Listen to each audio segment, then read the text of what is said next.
Well, a bit of sound technicalities here and there, but we're good and we're happening again. And obviously, as I was mentioning earlier, is that we're coming to the end of the year, a few days, just two to go. Oh, one could definitely say 48 hours or 72 hours to put it more precisely. Is that we're coming to the end, and of course, with our Uganda Revenue Authority training Thursdays here, where we get to understand more about the taxes available, how to pay taxes, how to clear, how to remit, and all that. That's happened here every single Thursday on Smart Links Business. And basically, being the last Thursday of the month, and of course, also the last Thursday of the year, bringing it closer to the last week of the year as well.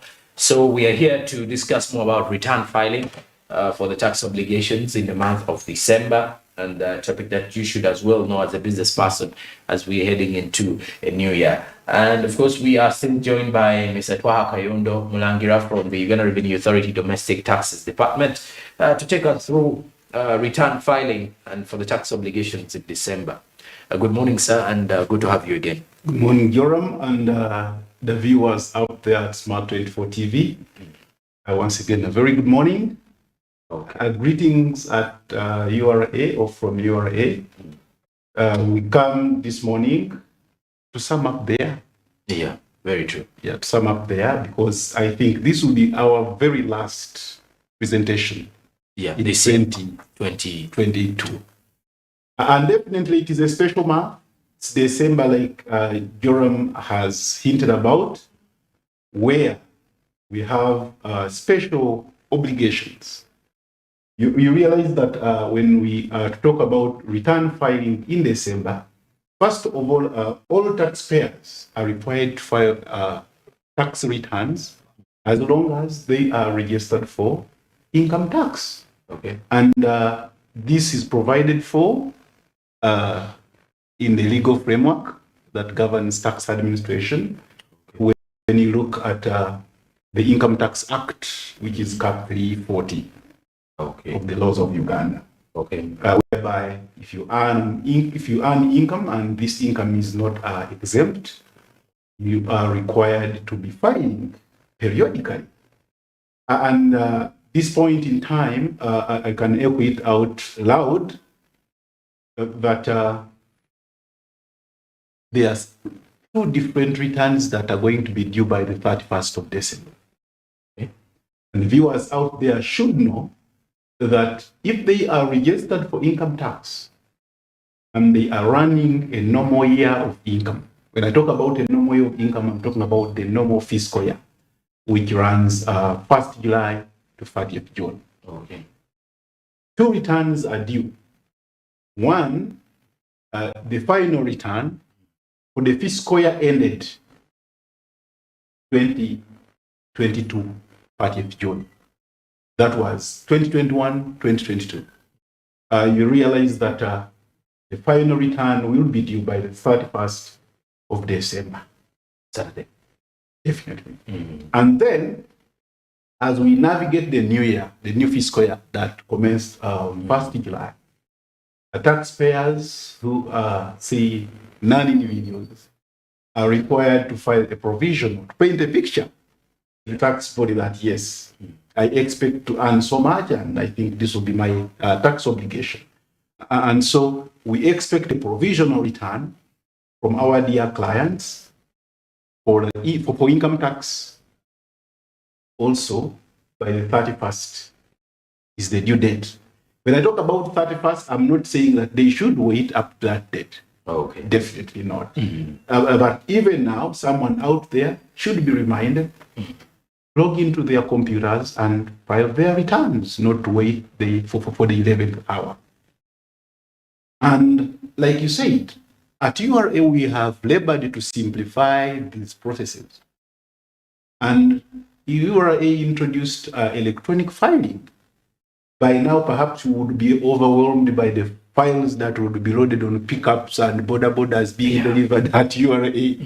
Yes, but because of technology, we went e-filing and we introduced electronic filing in e-tax, okay, where our clients can sit at the comfort of their beds as long as they have the provisions and the requirements. of the TIN numbers and all that, and internet, as we shall see as we go deep into our discussion. Okay. So what is a return anyway? Yeah, what is a return? What's a return? If we are to talk about return filing. A return, the viewers out there and Joram, we are saying that a return is a declaration a taxpayer makes periodically, the tax body, and in this event to URA. True. In Uganda, which is mandated to do tax administration. Okay. And this periodic declaration reveals the transactions the taxpayer has done, or if it's provisional, the anticipated transactions that you hope you're going to be doing or you're going to do in the fiscal year. In the end, it must reveal whether you are in a tax payable position or in a loss, or you're to incur a loss. Okay. And if it is a tax payable position, then you pay the resultant tax. If you are making a loss, then there is no tax to pay. Okay. Yes. And who is required to file a return? If you're to look at the situation of return filing, who is supposed to be filing these returns? One, the individuals, the non-individuals. When we talk about the non-individuals, remember we are talking about the companies, the trustees, the retirement funds, and all that. As long as they are earning chargeable income, and that chargeable income is not exempt as per the laws governing the administration of income tax. Remember, we talked about Cap 340 of the laws of Uganda.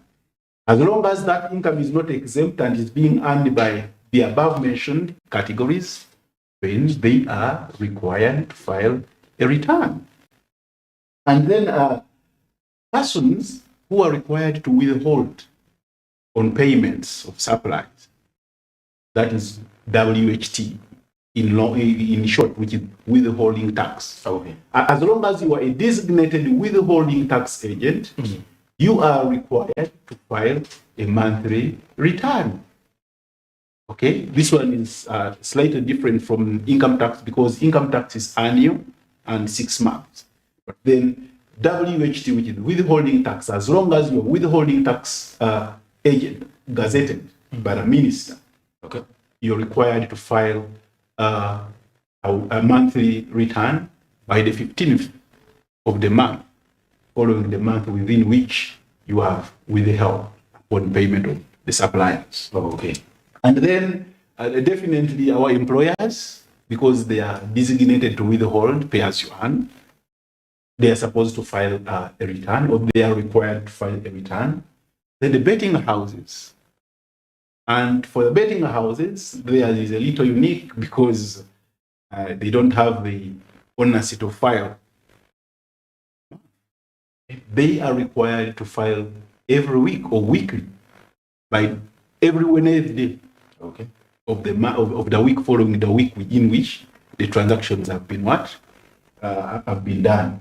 Okay. And then definitely you realize that persons who are producing or gazetted local excise duty products and services, okay, are required to file returns. When I talk about products, I'm talking about products like mineral water, soda that are locally produced here, and they have been gazetted to be excisable by the laws of Uganda. And then if you're dealing in an excisable service, you know the banks, when you go and withdraw money, you'll see at the end of the month, you will see a charge for local excise duty. The telecom companies. So those are the specific services that require, or service providers that are mandated or required to be filing for a local excise duty. But also not forgetting the other indirect tax of value added tax, okay, which is charged on consumption and the burden of payment of the tax is borne by the tax or the final consumer. However, the collection is or was given as per the laws of Uganda, which is Cap 349 of the Value Added Tax Act, which requires that people who earn gross turnover of 37.5 million Uganda shillings. Taking us back to the computations we made last year. Yes, of 37.5 million Uganda shillings in the 3 consecutive calendar months. And they are dealing in taxable supplies. Must register to be collecting agents on behalf of government for value-added tax. And therefore, they must be filing. These, as long as they have been registered, they are required to be filing these monthly value-added tax returns. Yes, Joram. Okay, and let's look at this issue of rental income. Okay. As we're heading into the festive season, I believe there are quite a number of rental business. I think it's one of those businesses which always speak up all the time because people will be looking out for apartments and all that. Now, when it comes to filing returns under rental income, what is done during that time? If you have income and you're sourcing income from rentals, the declaration for rental is done separate. You can't lump it with the say business income. It has its own separate return, and it is filed differently. But to throw more light on how to what is required and a few calculations, because the viewers must get to know if you are an individual and you're sourcing income from rental and you go above the threshold, it's 2,850,000. Okay. Below that, I mean, no tax to pay.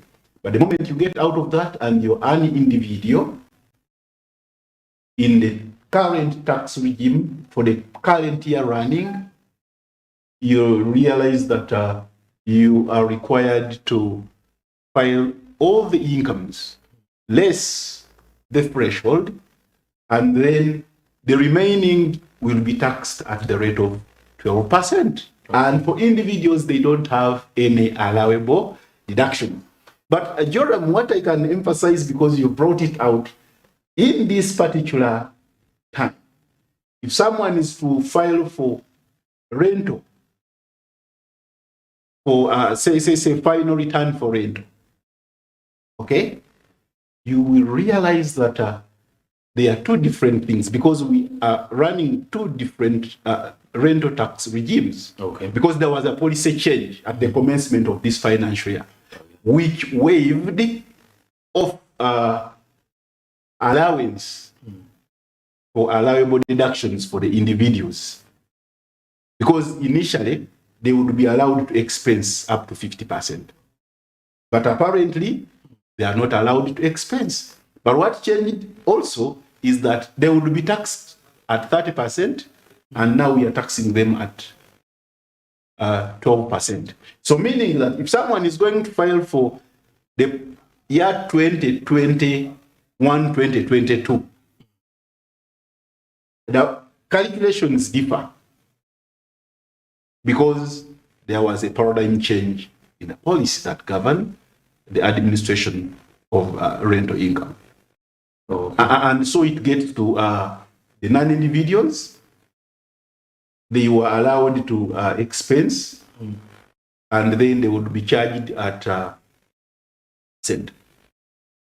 So the viewers out there should not be confused, because if they are filing two separate returns for the different accounting period, because we have the final period and then the provision. The provision must be filed factoring in the policy changes that commenced 1st July. That's the provision. But then the final will be done based on the old laws, because the law doesn't work in retrospective. Okay. Yes. And of course, now as we're heading into the new year, before we actually head into a break, I would wish to as well understand who's exempted from these filing these returns. Do we have individuals? Do we have businesses that are exempted fully from returning? question, the answer is yes. Okay. You and I, Who are employed. provided, Joram, Okay.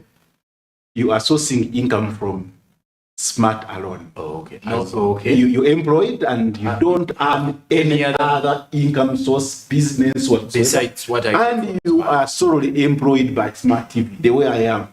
Okay. With your Uganda Revenue Authority. Therefore, I am exempted. I mean, employees. Yes, employees who source income from a single employer and they don't earn any other income, they are exempted from filing returns because, look, these returns are already filed by the employer when they are declaring payee. Joram, also, if someone is a non-individual and is sourcing income from Uganda, and this income has been subjected to withholding tax upon payment, normally it's 15%, then you realize that such individuals don't file or are not required to file returns because the withholding tax charged from such non-individuals acts as the final tax. Okay. Yes. All right. Now, what is required of a taxpayer before filing returns, and what should one do to file a return?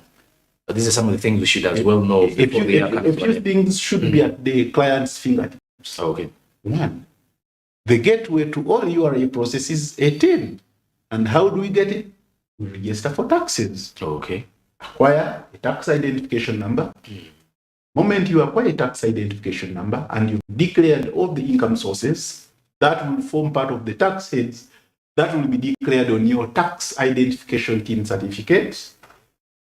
Say you're registered for pay as you earn, you're registered for value added tax, you're registered for income tax, definitely.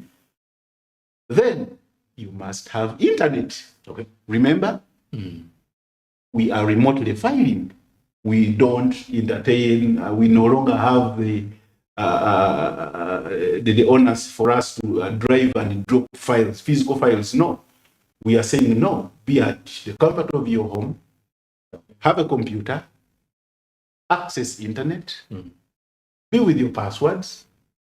Hey, have those details of the documents that you've kept as required as records, purchases, sales record. Okay? If you're talking about a VAT, you must have a fiscalized invoices, then file the return. Those are the things you'll be using to input to fill your return. And it is done on the web portal, which is www.ura.go.ug. The moment you get there, you log in, then you'll be able to navigate the portal and file your returns. Yes. Okay. And as we look at the same situation, we shall be returning after the break to discuss on why it is important to keep records with your business as the year is coming to an end. As we start the year, you need to as well understand why you need to keep records as an individual, by the way. So it's very important, and you should be thinking wise about it. And then when we do return after the break, those are some of the key discussions that we shall be having. But also, one thing you need to understand is that Zabo is a platform that is available for you to invest in bonds and securities. Use the USSD code *292# and follow the prompts. Kickstart off your investment journey with Zabo, a platform by Altex East Africa, and make it so easy. Markets open at 8:15 a.m. and close at 3:15 p.m. East African Standard Time. These markets are only closed during weekends and on public holidays, but the rest of the time, you'll be able to invest in bonds and securities, and you'll definitely take part in Uganda's investment journey. After the break, we shall be back to discuss more on return filing and the importance of why you should be keeping a record, not only for the issue to do with auditing, but also for you as a business person. It should be fundamental as well. Good morning.